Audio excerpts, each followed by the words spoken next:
대한 말씀인데요. 이제 두로는 길이 1.5km, 넓이 8km, 해안가 섬 위에 세워진 도시입니다. 이제 두로를 가리켜서 그래서 큰 바다에 떠 있는 이제 배와 같다 이렇게도 봅니다. 근데 이제 두로의 특징은 뭐냐면 하나님의 도성인 예루살렘을 본인들이 대신하는 것으로 여깁니다. 그래서 이제 만민의 문이 무너졌고 예루살렘이 무너진 거죠. 그래서 자기들이 이제 만민의 문이다. 모든 좋은 것들이 모여오고 모든 좋은 것으로 지어진 나라가 바로 두로. 그래서 또 그리고 백성들은 선천적으로 놀라운 재능을 갖고 있고, 그래서 고대 세계의 홍콩, 또 이스라엘 밖의 유대인. 그러니까 유대인은 머리가 똑똑하잖아요. 근데 또 다른 유대인, 하나님과 상관없는데 똑똑한 유대인. 그들이 누구냐 하면 바로 두로입니다. 그래서 이제 26장 오늘 읽었지만 28장 19장까지 아주 길게 두로에 대해서 말씀하고 있고요. 그 결론은 늘 동일합니다. 패망하게 되어 다시는 잊지 못할 것이다. 그래서 1절에 열한째 어느 날 초하루에 여호와의 말씀이 내게 임합니다. 예루살렘 멸망과 이제 가까운 시점이고요. 예루살렘은 아홉째 해 포위되었습니다. 여기서 이제 아홉째, 열한째 요거는 다 에스겔이 포로로 끌려갔을 때를 말하는 겁니다. 내가 포로로 끌려온 지 5년째 부르심을 받고, 이제 11번째 해 때는 이제 두로에 대한 말씀을 듣고, 이제 아홉째 해는 이제 예루살렘이 이제 멸망할 것이라는 말씀을 듣고, 그래서 이제 에스겔이 이제 이 말씀을 11년째 요때 말씀을 들었는데, 요때는 뭐냐면 이제 18개월 포위 생활이 거의 끝나는, 그래서 이제는 완전히 예루살렘 멸망할 그때 이제 두로에 대한 말씀입니다. 2절 인자여 두로가 예루살렘에 가여 이르기를 아하 만민의 문이 깨졌다. 예루살렘 멸망했기 때문에 만민의 문이 깨졌다. 이제는 내게로 돌아왔다. 내가 만민의 문이다. 그가 황폐하였으니 내가 충만함을 얻으리라. 3절 4절 그러므로 주 여호와께서 이같이 말씀하시되 두로야 내가 너를 대적하여, 하나님이 대적하십니다. 바다의 그 파도 굽이치게 함같이 여러 민족들이 와서 너를 치게 할 것이다. 그들이 두로의 성벽을 무너뜨리고 그 망대를 헐 것이요 나도 티끌을 그 위에서 쓸어버려 맨 바위가 되게. 바위에 뭐가 있었는데 아무것도 없는 거죠. 지금은 섬 위에 이제 도시가 문명이 건설되어 있는데 이제는 뭡니까? 아무것도 없이 그물을 말리는 섬밖에 안 된다. 그런데 바벨론도 올 것이고 그리고 나도 할 것이고, 그러니까 하나님은 대리인을 통해서 일할 때도 계시고요. 어떨 때는 직접 일하실 때도 있는 겁니다. 여러분, 하나님은 둘 다. 어떨 때는 직접 말씀하시고요. 어떨 때는 대리인을 통해서 말씀하시고요. 14절 너를 맨 바위가 되게 한즉 내가 그물 말리는 곳이 될 것이고, 그리고 18절 내가 무너지는 그날에 섬들이 진동할 것이며 바다 가운데 섬들이 내 결국을 보고 다 놀라리로다.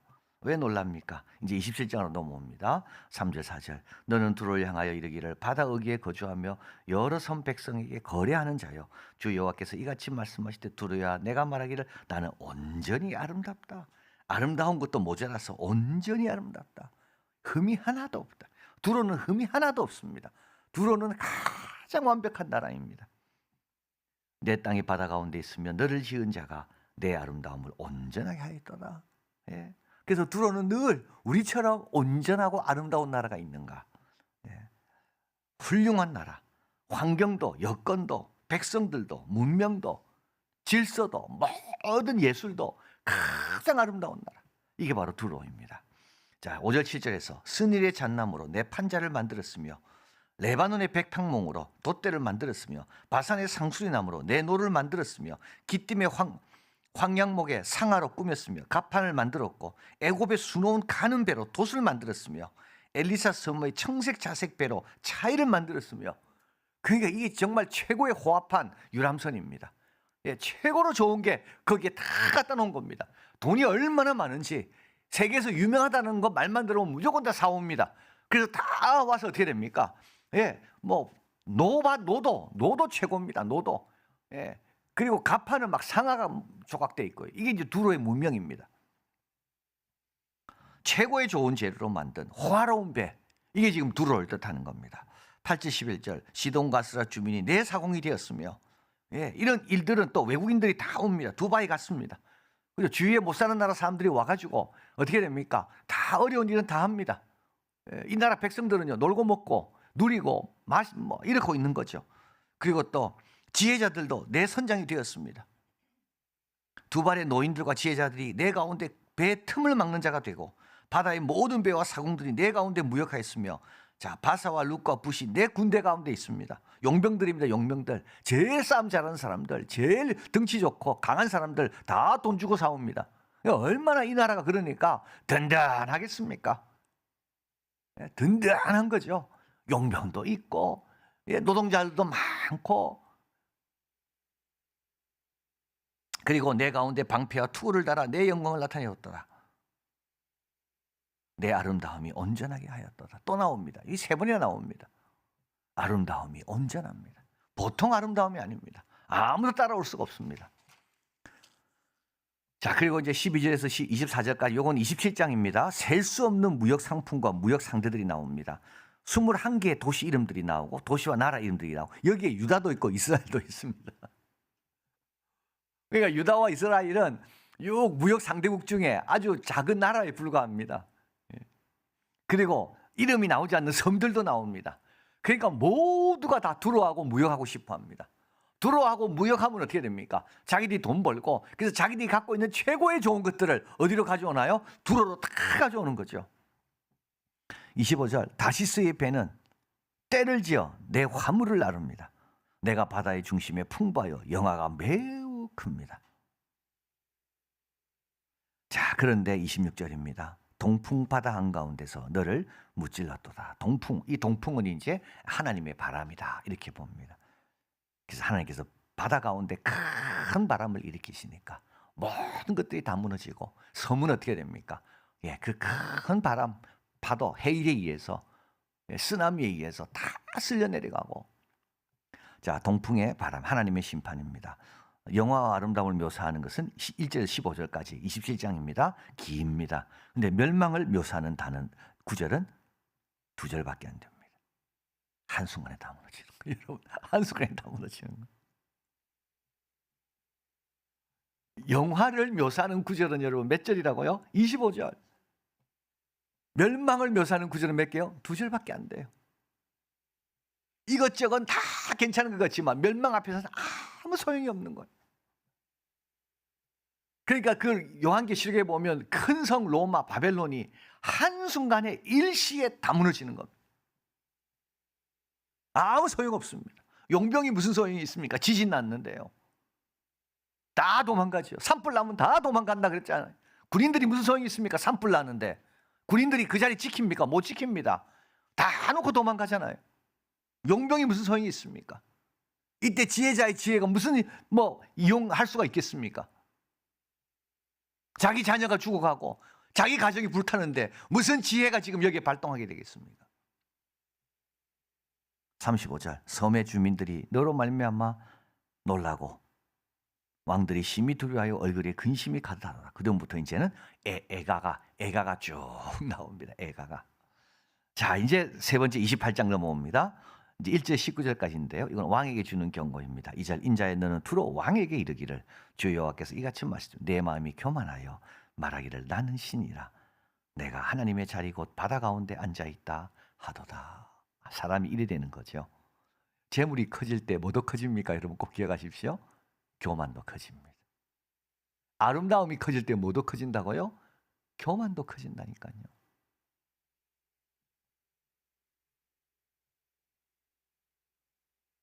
아름다움이 완전하니까 뭡니까? 나는 신이다. 내가 하나님의 자리 곧 바다 가운데 앉아 있도다 하도다. 내 마음이 하나님 마음과 같은 채 할지라도 너는 사람이요 신이 아니다. 어떻게 할 수 있습니까? 3절, 내가 다니엘보다 지혜로워서 은밀한 것을 깨닫지 못할 것이 없다 하고. 그래서 다니엘은 지금 에스겔에 지금 여기서 지금 세 번째 나옵니다. 예, 다니엘은 지혜로운 자. 그래서 소문을 들은 거죠. 예, 소문을 딱 듣고, 예, 다니엘에 대한 소문을 듣고 두로 왕이 다니엘, 야, 내가 더 지혜롭다. 다니엘 그래서 100명 와봐라. 내가 더 지혜롭다. 6절, 그러므로 주 여호와께서 이같이 말씀하시되 내 마음이 하나님 마음과 같은 채 하였으니. 9절, 내가 너를 죽이는 자 앞에서도 내가 하나님이라 말하겠느냐. 여러분 우리가 인간인 걸 언제 압니까? 죽을 때 압니다. 아무것도 소용없다는 걸 언제 압니까? 죽을 때 압니다. 내 계획도 소용없고 내가 쌓아놓은 것도 소용없고 내 주위의 사람도 소용없고 그동안 내가 이걸 지키려고 했던 노력했던 모든 것도 다 소용없고 언제 한다고요? 죽을 때 한다고요. 자, 여러분 한번 보십시오. 9절. 네가 너를 죽는 자 앞에서도 네가 하나님이라고 말하겠느냐? 너를 치는 자 앞에서 너는 사람뿐이요 신이 아니라. 666입니다. 이 요한계시록 666. 아무리 로마 황제가 내가 신이라 말해도 어떻게 됩니까? 사람뿐입니다. 666이면 7은 못 갑니다. 6밖에 안 되는 거죠. 17절. 내가 아름다움으로 마음이 교만하였으며 내가 영화로움으로 내 지혜를 더럽혔으며. 꼭 기억하십시오. 아름다울 때 조심해야 되고요. 영화로울 때 더 조심해야 됩니다. 영화로울 때 어떻게 된다고요? 지혜가 더럽혀집니다. 자기가 인간인 걸 잊어버린다니까요. 내가 너를 땅에 던져 왕 앞에 두어 그들의 구경거리가 되게 하였도다. 19절. 만민 중에 나를 아는 자가 너로 말미암아 다 놀랄 것이며 내가 공포의 대상이 되고 내가 영원히 다시 잊지 못하리라 하셨다 하라. 자, 여러분 하나님이 세우신 성소와 경쟁하려고 하면 안 됩니다. 이건 무슨 뜻이냐 하면 만민의 문은 어디입니까? 예루살렘이거든요. 시온산입니다. 그런데 본인이 좀 괜찮다고 본인이 만민의 문이 되려 하면 안 됩니다. 그러니까 은사를 좀 받았다고 해가지고 마음대로 살면 안 되는 게 똑같은 내용입니다. 그러니까 남유다와 북이스라엘이 갈라지잖아요. 이때 여로보암이 자꾸 이스라엘 백성들이 예루살렘에 가서 예배를 드리면 10지파의 통일 그 나라가 북이스라엘이 자꾸 위태로울 것 같아서 마음을 남유다로 갈 것 같아서 이들을 어떻게 됩니까? 못 가도록 막고 단과 베델에 그 무상을 세우잖아요. 그게 안전할 것 같으니까. 근데 그 여로보암은 어떻게 됩니까? 이스라엘 역사에 있어서 제일 나쁜 왕. 그 행위의 나쁜 것을 누구 기준으로 하나님은 말씀하시는가 하면 여로보암입니다. 여러분 경쟁하려 하면 안 돼요. 내가 뭘 가져오려 하면 안 돼요. 그냥 순응하고 따라야 돼요. 그냥 순응하고 믿고 따라야 돼요. 예루살렘으로 오라면 예루살렘으로 와야 돼요. 거기가 만민의 문이라 만민의 문으로 와야 되는 거죠. 그래야지 내가 복을 받는 거지. 그러지 않고 자꾸 경쟁하려고 내가 자꾸 우두머리가 되려고 내가 자꾸 뭔가 내가 주관하려고 이러면 어떻게 됩니까? 이러면 그때부터는 영화도 지혜도 다 어려워지는 겁니다. 이사야 2장 3절. 이게 이제 은혜 받는 자의 모습입니다. 많은 백성이 가며 이르되 오라 우리가 여호와의 산에 오르며 야곱의 하나님의 전에 이르자. 그가 그 길을 우리에게 가르치실 것이라. 우리가 그의 길로 행하리라. 이는 율법은 어디서 나온다고요? 시온에서 나옵니다. 여호와의 말씀은 어디서 나옵니까? 예루살렘에서 나옵니다. 여기와 엎드려야 돼요. 경쟁하려면 안 되는 거죠. 바로처럼 싸우려면 안 되는 겁니다. 그래서 사도 바울이 말하잖아요. 네가 하나님보다 강하냐?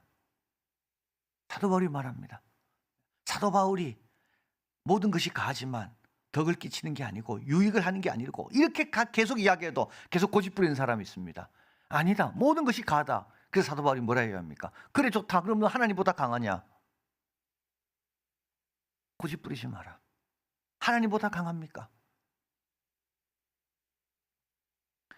여러분 아름다운 모습은 이겁니다. 율법은 시온에서 나오고 여호와의 말씀은 예루살렘에 있다. 이걸 기억하고 오늘도 나는 예루살렘으로 옵니다. 오늘도 나는 말씀 앞으로 나옵니다.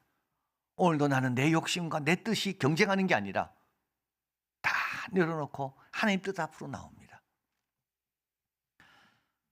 자, 그래서 여러분 교만을 멀리 해야 됩니다. 영화를 의지하면 안 됩니다. 이게 얼마나 참 위험한 상태로 나를 빠뜨리는지 모릅니다. 인간임을 늘 기억해야 됩니다. 양인 것을 늘 기억해야 됩니다. 목자 없이는 안 되는 양인 것을 늘 잊지 마십시오. 내가 자꾸 목자가 되려니까 누구하고 경쟁합니까? 우리 예수님 목자와 경쟁한다고요. 우리는 늘 양입니다. 겸손히 하나님의 뜻에 늘 순종하고 그리고 하나님 곁에 머물려고 이게 지혜요. 이것이 안전한 길이요. 반석 위에 세우는 길입니다. 무너지지 않습니다. 바람이 불고 홍수가 나도 무너지지 않습니다. 모래 위에 지은 자들은요. 아무리 잘 지어도요. 한순간에 무너짐이 심하다 그랬거든요. 무너집니다. 꼭 기억하시고 여러분 두로 하나님의 도성과 경쟁하려 했던 두로 아름다움이 온전했던 두로 그래서 어떻게 됐다고요? 교만도 커지고 하나님인 채 하는 두로 이걸 꼭 기억하시고 나는 늘 겸손히 주님과 동행하리라. 이런 우리가 되길 바랍니다.